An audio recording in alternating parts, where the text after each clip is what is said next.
So what does Tyson Fury need to do to avenge his only pro defeat against Alexander Usyk on the weekend? Now I know some people will be commenting saying, Usyk's just better, isn't he, mate? But no, we're not going to be that kind of guy. We're going to actually look into what Tyson Fury could do better.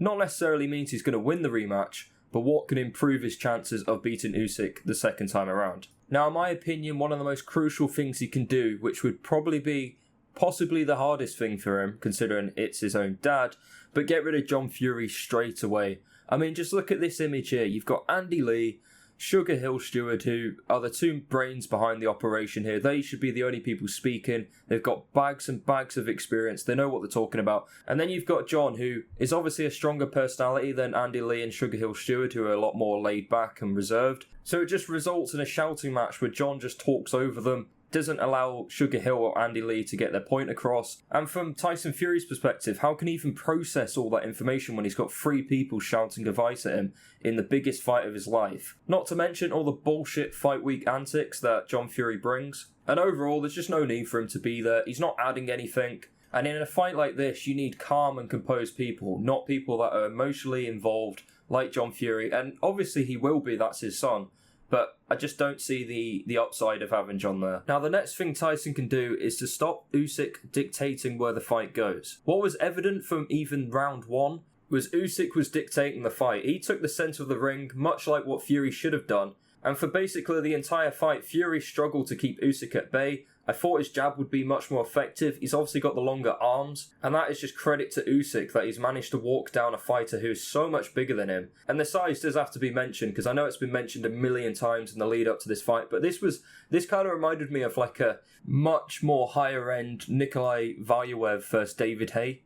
Like a Waitrose version. You know, that was like a Lidl's version. This is a Waitrose version of that fight. So despite the massive discrepancy in terms of height and reach, Usyk walked down Fury and he pushed him up against the ropes and into the corner, where he's allowed to unload bombs because he's cut off the distance and he's in range to land those clean left hands, which, if you see in round 9, which I'll get onto later, troubled Fury massively. And what was funny is Tyson Fury was showboating in the corner. I think he might have mistaken Usyk for Tom Schwartz. But unlike Tom Schwartz, Usyk isn't just going to allow you to do the rope-a-dope for some YouTube clips. So how does Tyson negate this? How does he stop Usyk from getting close? Well, it's not going to be easy. Usyk will eventually get to you, but it's about mitigating that and trying to stop it happening so regularly. Well, firstly, the jab output needs to be massively increased. His overall output in the fight needs to be increased, because you're never going to match Usyk in terms of volume, because he is the cruiserweight. He has unbelievable output. And you can see that in the punch stats.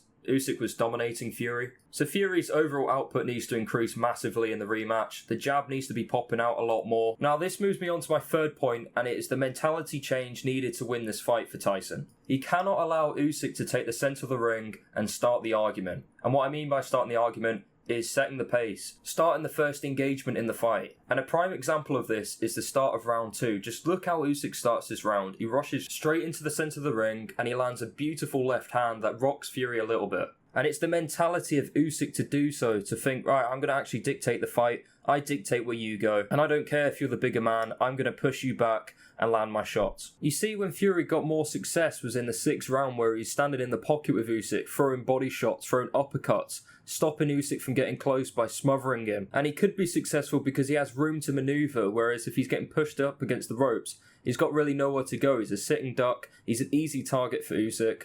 And this is what Fury's got to do in the next fight. He has to assert himself. I know that sounds easier said than done. Oh yeah, just be the bigger man. Because round 6 was one of the rare times where Fury was actually pushing Usyk back, and he was getting a lot of success from doing so. I think what Fury's got to accept is he's not going to be as elusive as he was against Klitschko all those years ago. He's not like that anymore. He's a destroyer rather than a slick boxer, because you cannot be a slick boxer against Usyk. It'll work on all these other heavyweights, these slow plodders like a Wilder, like a Dubois, like a Chisora, but not against Usyk. You're fighting someone who is quicker than you, who's got better footwork, and probably better boxing IQ as well. So I think going into the next fight, Fury needs to accept his role as the destroyer, the guy that is hunting for the KO, not the guy that wants to box with you. He needs to go in with the mindset of the Wilder 2 fight, where he's like, I'm going to be on the front foot from the minute go. And yes, we're talking about Wilder here. We're not talking about Alexander Usyk, who creates angles and has tremendous footwork. Whereas Wilder was clearly not comfortable fighting on the back foot. I just think Fury just didn't anticipate how quick Usyk would be compared to him. He always goes on about, oh, he's 6'9", he moves like a middleweight. Well, Usyk actually does move like a middleweight. And it shows with the way he acts as well in the fight, where he does all the showboating. And I know this is a very common trait of Fury. When he's in full confidence, he'll do the showboating. But it's all well and good when you're doing it against a slow-moving heavyweight. When you're doing it against Usyk, who is a cruiserweight, coming up to heavyweight, who's got tremendous speed and tremendous accuracy, it'll make you pay for doing those things. But one of the major weaknesses that Tyson Fury showed in this fight was quite a surprising one, and it was the lack of will to want to put Usyk to the sword.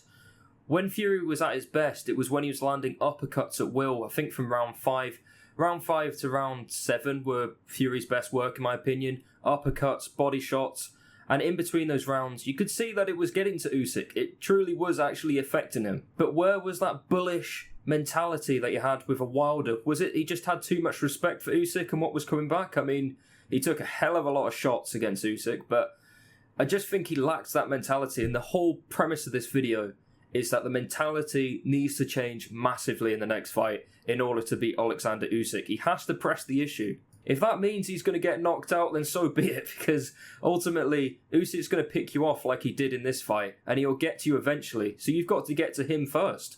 And one of my biggest predictions for this fight was I thought Tyson would at least go to the body a lot more. He didn't really actually do that a lot in this fight. If you look at the punch stats, he could have done a hell of a lot more to the body, but he kind of neglected it, and, you know, the punch stats don't lie. Usyk outworked him for the entirety of the fight. I think what Usyk said about this fight is exactly the mentality that Tyson needs to adopt, where he said that he won't leave Tyson alone in the fight, and that's exactly what Tyson needs to do to Usyk. Because what Usyk's opponents allow him to do time and time again is allow him to get into this unstoppable rhythm that he showed against AJ, that he showed against Dubois, and many others. Because what Usyk is a momentum fighter. So Tyson needs to try his utmost to stop him from getting to that stage in the first place. But yeah, it's going to be very interesting to see how Tyson approaches this second fight.